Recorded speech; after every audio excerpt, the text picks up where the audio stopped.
What's up, everybody? Say if your Xbox won't put it like that. Your 360 won't turn on. Yeah, it's very dark in here. And you press the button, press, and it won't turn on.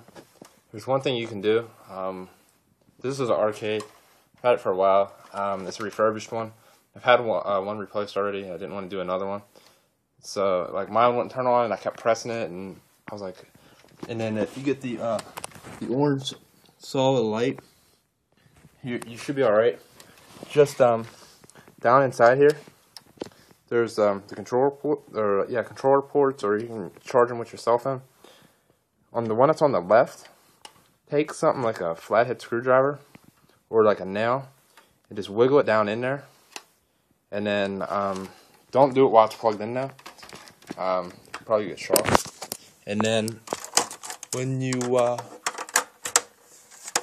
plug her in, it should kick on. And like I said, I had the problem, and I was just freaking out about it. And everything works. Got my game back. Yep. So that's it.